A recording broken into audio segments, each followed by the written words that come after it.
Hi, I'm Tina Spalding and I'm a trance channel. This setup is new. We're using some new cameras and lights and having some fun filming, so that's why it looks a little bit different. So somebody asked a question about crossing the bridge from the old way of thinking into the new way of being. No man's land, this person called it. So I think I'm going to get Ananda to address this subject as you're leaving the old self that you've been trained into and that you've become used to. There's a feeling of loss of identity, and so I'm going to ask Ananda to address that. So I'll just take half a breath and Ananda will come through and give us their teaching on this idea. So I'll see you at the end of the session.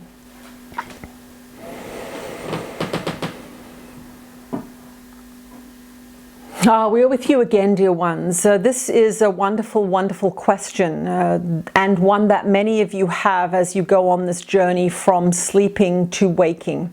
And this is how we would like you to think about it. When you are asleep, let us say, envision yourself in bed. If somebody comes in and turns the light on and shakes you awake, it is very, very disorienting. It is frightening, in fact. And so this is what we don't do from Spirit's point of view. We see you as beings who are asleep. You have been indoctrinated into the lower frequencies, and so you are very limited in your ability to interpret the experience you are having. You are very limited in your abilities to love, and some of you do not see this, but all you have to do, dear ones, is look at your world and understand that this is what you are seeing, a lack of love. And it is being generated by all of you. It is not those out there that are unloving. It is the collective consciousness of your planet that is out of alignment with love. And that is why we are here, to help you focus your attention on the correct place, which is the sleeping self. So as we observe you, we see these beings who are fast asleep, unconsciously doing as they have been trained, going against this magnificent guidance system that has been given to you like the treasure map to help you find your way to that treasure.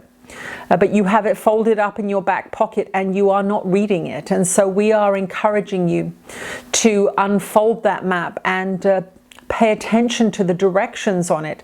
It is how you feel. It is your guidance system that is the map. But as you exist now in this unconscious sleeping place, you have glimpses, just like somebody who is deeply asleep may surface from that deep sleep and come out of it for a little bit, turn over and then go back into sleep again. That is what some of you experience as small epiphanies. But what we are doing is we are gently turning up the light in your bedroom. We are gently calling your name. And as you surface from sleep, just as when you are waking from a dream, these two worlds seem to blend.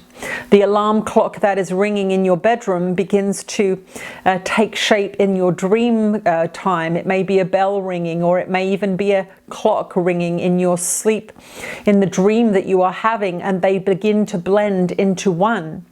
And that is what happens to you here in this time and place as we are on the non-physical side of this equation. We are whispering to all of you to wake up.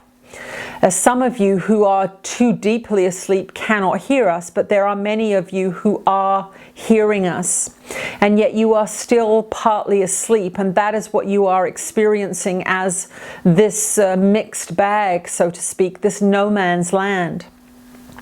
But what we want you to know is as you come further and further into consciousness, you are going to begin to understand things more clearly. The dream and the voice to awaken are of equal value at some point in your journey.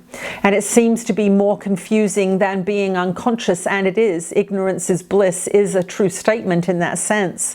Those beings that are completely asleep are unconscious. They do not have the same confusing feelings that those of you that are on this journey to awakening are having.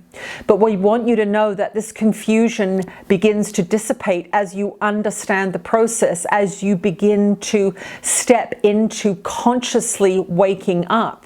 Many of you are responding to the voice that is calling you to wake up, but you are holding on to your old ways, cherishing your fears, cherishing your limitations, and then wondering why you are confused. You cannot serve two masters.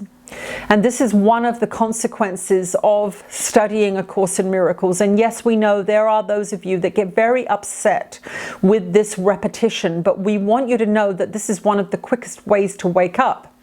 Many of you that are not doing A Course in Miracles or not studying A Course in Miracles are spinning your wheels. You are actually wasting a lot of time, and you get frustrated with this. You read other spiritual books, you listen to other teachers, and this is as it should be. You should have the opportunity to listen to many voices.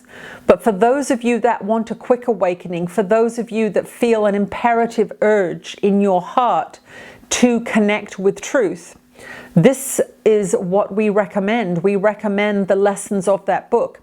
Many of you say there are other paths that are equally appropriate. There are other pathways that are as good. And we say, yes, if you have a lot of time, there are other pathways.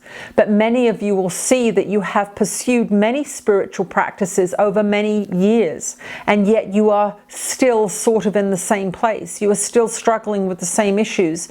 You are still struggling with the same limitations. We want you to know that those 365 days of personal, mental, and emotional transformation and discipline are going to take you on a journey that is much quicker. But as you are in this half awake, half asleep state, you are going to suffer confusion because you are serving two masters. You are holding on to the fears of the past. You are holding on to the limited teachings that come to you in this society and are forced upon you in this society. You are being offered the means to a transformed mind, a transformed heart, and that is the Course in Miracles. And you waver between these two things, wanting awakening, wanting to self-realize, and yet valuing this old system. That is the confusion. One foot on either side of any fence is not very comfortable, dear ones. You must jump onto the side of the fence that is the one that is going to bring you what you want, and that is a focusing, an intense and intentional focusing on love and forgiveness. You may choose to do it with other techniques, but that is all that is happening. When you choose to focus on love and forgiveness at all costs, as often as you can, as many times of the day and night as you can, then you will see great benefits. The difficulty you have is your conditioned mind. Look at your school systems. Look at the television programs you have watched in your lifetime.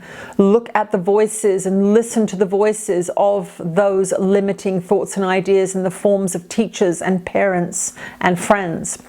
Those are all conditionings that you have received, and you must understand that to be free of those, you must change your mind. You must recondition the mind.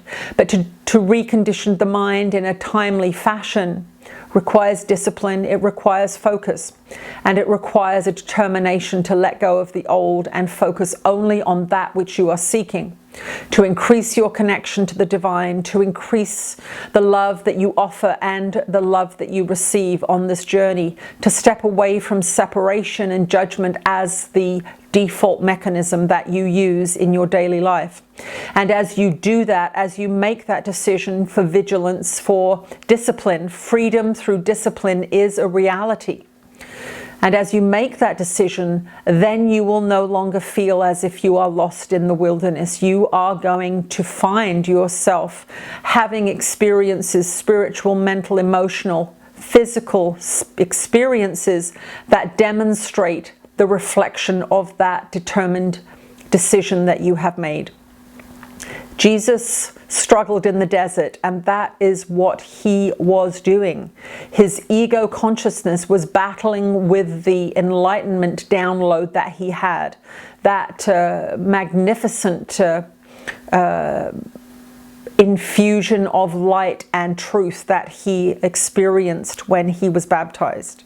That is what the wilderness journey was for him. So he too spent that time in no man's land. But because of his nature, because of his experience, and because of the download of information that he received, this battle was less long-lived than most of your battles. But understand, it is a choice, it is a decision. You must decide for forgiveness, and in that choice for forgiveness you experience the transformation of your own inner world. And that is what you are experiencing in no man's land, the choice to worship both gods, if you will, to sit astride that fence. As you listen to this recording, we would like you to make that decision for love. We would like you to make that decision for vigilance in support of that decision. At first, it is a lot of work. At first, the mind that is trained into the physical material world balks at these decisions. And that is why we ask you to use that text as a support for that journey. It will explain what is happening. It will talk you through it. It will give you lessons that transform your perception. And this is what you need. You need to have assistance to transform your perception so that you are not depending upon your old conditioned thoughts and ideas. So you are free to choose whichever God you wish to worship. But we want you to know that the God of love, the God of compassion, the God of forgiveness is the true God in that sense. You have many gods in your society, the body, money, fame, and fortune. These are some of the idols that you worship in your world. But they are short-lived and they do not deserve your worship. They are fallible gods and they will fall. We want you to know that as you come into alignment with love and as you raise your frequency, as you share your own heart and mind with the heart and mind of all that is this ever-present, benevolent, loving energy that you call God, you will never be let down. You have only ever been let down in the past by worshipping the wrong things. Worship love, worship forgiveness, and worship your own innate creative skills and talents, and you will be on the right path, and you will find along that journey the most magnificent views, the most magnificent experiences, and you will look back upon that time in no man's land as a temporary state. But you can stay there for a while if you vacillate between these two worlds. We want you to know that it is your decision. You have free will and you are allowed to do whatever you wish in this experience. You will never be punished for the choices you make. You will reap the fruits of the seeds you sow, however, not as a punishment, but as an act of creativity. Whatever you focus on, you get more of. Whatever you believe in, you see. And whatever you side with, you get more of. So if you side with the material, physical world, you will get more of that. And if you side with the non-physical world of imagination and love and forgiveness and compassion, you will get to experience more of that. And that is all you are seeking in your material world. You are seeking possessions to make yourself feel better. You are seeking a perfect body to make yourself feel better, to attract the love that you think is outside of you. It is all inside of you, dear ones. There is no other place other than inside of you. All of the feelings, all of the thoughts, all of the fears are arising within your own mind, and you have been given the means to heal that mind. So you have, as we have said many times, the choice to do it or not. It is up to you. It is your life, it is your experience, and you get to reap the fruits of the seeds you sow here. We are that one you know as Ananda, and we are here to help you understand what is going on. We are here to help relieve your suffering by teaching you how to do it yourself. We are not here to wave a magic wand and make everything better, but we are here to show you what you are doing in your own heart and mind that is hurting you, that is causing you to feel bad. We will speak to you again at another time.